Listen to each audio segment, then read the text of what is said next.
Salut les amis des Sport TV, merci encore gars de la confiance renouvelée, merci de vous des likes, merci de vous des abonnés, merci également du baisser des commentaires, un plaisir renouvelé chaque fois de partager une information. Mbokki sénégalais fait folle maintenant 14 régions du Sénégal ak na wërngal këpp ñu ngi leen di jaajëfal ñu nekk également ci lal hôpital yi ci kër yi tëdd feebar yàlla na suñu borom fëgg seen bopp ñëw rek jàmm ñu nekk ci kasu yi erreur judiciaire ak giñ ñu deful yóbbu leen fa suñu borom génn leen fa tegaat leen ci yoonu dëgg ñi dëddu àdduna suñu borom xaalal àjjana fi doo si gars yi te yéexee ñu on avance ensemble dans la magie de eSport TV gars yi l'actualité en continu gars yi actualité bi dañu waxtaane tey ki nga xam ne mooy Thiago Silva, le capitaine de la CDSAO également, l'un des capitaines, d'un des cadres de Chelsea, bi wax ci Kalidou Koulibaly, lan la wax ci Kalidou Koulibaly, lan la gisee intégration Kalidou Koulibaly, lan la gis rapport am ak ki nga xam ne aussi mooy le roc de la défense sénégalaise, loolu ñu indi waxtaan mais d'abord gars yi lii yéen a ngi koy fàttaliku depuis mai 2020 joueurs anglais yi dañuy teg seen homme ci suuf pour rendre hommage ki nga xam ne nag mooy donc aujourd'hui on se rappelle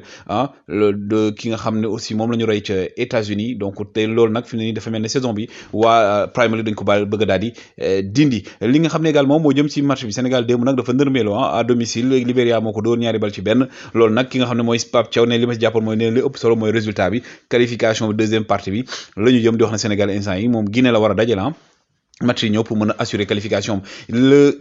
l'entraîneur de l'équipe nationale du Sénégal comme on dit le tactique Walif Cissé était présent boo gisee ni nga gis ne moom voilà c'est un match mais il n'était pas forcément satisfait du résultat mais comme on le dit toujours il était là pour supporter li nga xam ne mooy ancien coéquipier am Pape Thiaw aussi les Lions locaux joyeux anniversaire à ki nga xam ne mooy Antonio Conte, celui sur qui son équipe compte, Antonio Conte, le boss, comme certains disent, donc le boss qui fête son anniversaire, on lui dit joyeux anniversaire, et qu'on lui dit en même temps, Conte, Mel Boy Chance, Mouy Pape Matar Sarr. Li qui c'est maillot sœur, troisième maillot pour Leicester, un très joli maillot, franchement, donc mon maillot Nampalis Mendy. On va essayer en tout cas, gars, à partir du mois d'août, Inch'Allah, de reprendre les jeux concours du maillot club, pour un peu.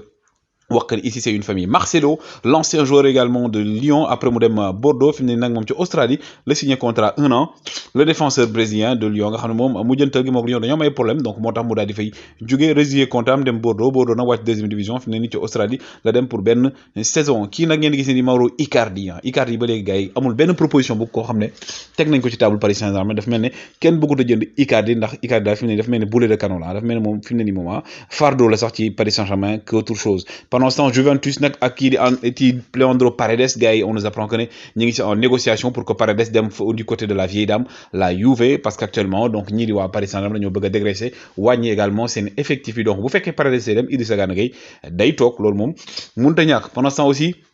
ki nga xam ne mooy Wesley Fofana moom tamit nee nañu au cas où Skriniar di défenseur intéressé bi nga xam ne moom la Paris Saint-Germain bëgg bu fekkee mënuñu ko am Wesley Fofana le joueur français international de Leicester moom daal la ñu fas yéene indi mu ñëw nekk fa parce que aussi pour man Wesley Fofana c'est un joueur d'avenir et c'est un joueur très très très technique et très bon défensivement. Kii di Thilo Kehrer également actuellement moom Séville daal moo ko pisté pour mu ñëw remplacer Jules Koundé le défenseur allemand fi mu ne daal Séville mooy insister pour Paris Saint-Germain daal leen koy jaay et Paris Saint-Germain veut se débarrasser de Thilo Kehrer moo tax boolu nga sax ci groupe professionnel bi. Wijnaldum également dénouement presque prochain entre Wijnaldum et AS Rome parce que fi mu ne nii li desoon rek mooy xool Paris Saint-Germain ban pourcentage lay jël ci payoor gi donc prêt la avec option d'achat loolu la ñuy wax option d'achat rek ñu wax 10 millions et plus pour mu daal di fay dem. Quant à Idrissa Gana Gueye nag selon Fabrizio Romano waxtaani mi ngi gën di wëy ñi ngi gën a jegante diggante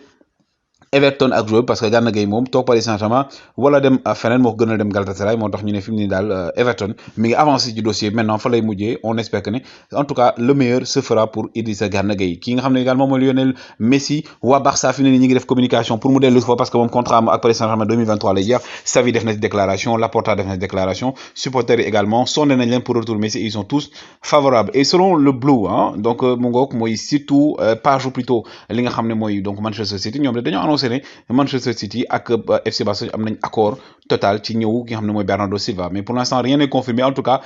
page waa Manchester City ñoo ko wax on va voir également comment ça va évoluer. Et pendant ce temps Pepe la légende portugaise du Real de Madrid aujourd'hui à Porto Pepe à Porto moom nag gagné na li nga xam mooy super coupe portugaise et Pepe aujourd'hui nekk na référence benn jour boo xam ne dem na sax ba def ko li nga xam ne mooy ci page Instagram am muy Rudiger nee na moom donc Pepe mooy idole moom mooy donc référence am dans son poste à son poste plutôt muy poste défenseur donc Pepe aujourd'hui donc Rudiger Instagram am photo bii la def moom ak li nga xam ne mooy le longiligne défenseur le rugueux défenseur Pepe ki nga xam ne mooy Oliver Kahn moom il est clair et net et concis nee na Bayern de Munich di recruter attaquant en tout cas jamono ji mercato bi xalaatuñ ko parce que am nañ Mathys Tel am nañ également Choupo-Moting donc aujourd'hui nee nañ am na ñoom Sadio Mané yu fi nekk et tout donc xalaatuñu di recruter benn attaquant et ñoom prévoiroon nañ avant ak après wu ki nga xam ne mooy Robert Lewandowski pendant ce temps aussi ki nga xam ne mooy donc kii di Timo Werner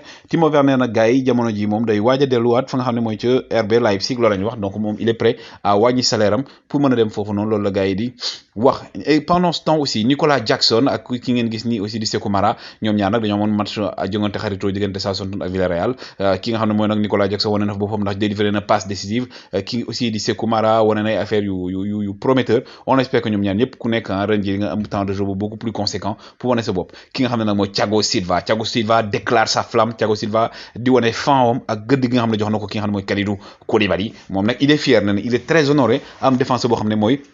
Kalidou Koulibaly ndax nee na Kalidou Koulibaly déjà mu ne c'est l'un des meilleurs défenseurs du monde parce que déjà mu ne fi mu jógee la championnat Italie et que nee na tey en matière de défenseur championnat Italie mooy référence pour former ay défenseurs parce que moom Thiago Silva bu leen fàtte ne Milan la nekkoon donc nee na aujourd'hui déjà c'est un point ne aujourd'hui Kalidou Koulibaly également c'est un défenseur boo xam ne dafa am expérience bëri la am c'est un leader technique c'est un leader de vestiaire aussi nee na koo xam ne aussi si terrain bi du nëbbatu du laqatu ci kenn day joxe ay conviction day placer joueurs yi et tout et que tey expérience am bi mu am tey dina ko servir bu baax a baax et que nee na kii di Chelsea mënu woon am un défenseur aussi talentueux aussi rugueux aussi technique aussi voilà aussi plutôt sécuritaire hein, comme on dit on peut dire mu ngoog donc tey que ki ñu am di Kalidou Koulibaly moom sax nee na looloo tax mu jàpp ne tey il est prêt à comprendre les idées de Chelsea et de ki nga xam ne mooy Thomas Tuchel nee na tey Kalidou Koulibaly pare na moom pour idée wu bi nga xam ne moom la Chelsea di footballé mu daal di koy intégré et que gis nañ ko Thomas Tuchel premier match Kalidou Koulibaly remplaçant la dugg dernière minute moom mu génn mu ne c'est l'un des meilleurs c'est le meilleur joueur là sur le terrain match bi passé également il a été parmi les meilleurs joueurs du terrain et que ki nga xam ne mooy Thiago Silva nee na moom day faciliter sax seen communication ci défense parce que nee na Edouard Mendy ak ki nga xam ne surtout Azpilicueta dégg na français donc nee na moom ak Azpilicueta ak ki nga xam ne mooy donc Kalidou Koulibaly dañuy wax français ci terrain bi bu ñu jouer nee na loolu baax na nee na aussi Edouard Mendy bi nga xam ne aussi il comprend français donc nee na ñoom mën nañ communiquer en français mais aussi nee na côté Kalidou Koulibaly moom ci boppam Thiago Silva nee na man mën naa communiquer ak moom langue bu ma neex parce que dégg na italien dégg na également anglais dégg na français donc loolu day gën a yombal suñu communication en tout cas nee na il espère que moom duo moom Kalidou Koulibaly dinañ jox ren Chelsea titre bi gars yi di leen fàttali également vote yi tey la di wax Sénégal yëpp nañ dem ci jàmm egg ci jàmm voté ci jàmm ñu voté li nga xam ne nag mooy intérêt Sénégal gars yi nañu jiital intérêt Sénégal li ñuy wax chaque fois rek nit ñi dinañ ñëw proposer leen xaalis ak lépp li ëpp solo mooy que boo leen duggee ci une yéen rek a fay nekk voté leen loo xam ne ëllëg xam ne suñu doom a fi nekk ëllëg suñu frère la ëllëg aussi ñun ñoo fi nekk gars yi on avance ensemble bonne chance que le Sénégal reste un pays de paix gars yi un peuple un but une foi on avance ensemble gars yi duñu fàtte ñëpp jaa ngeen jëf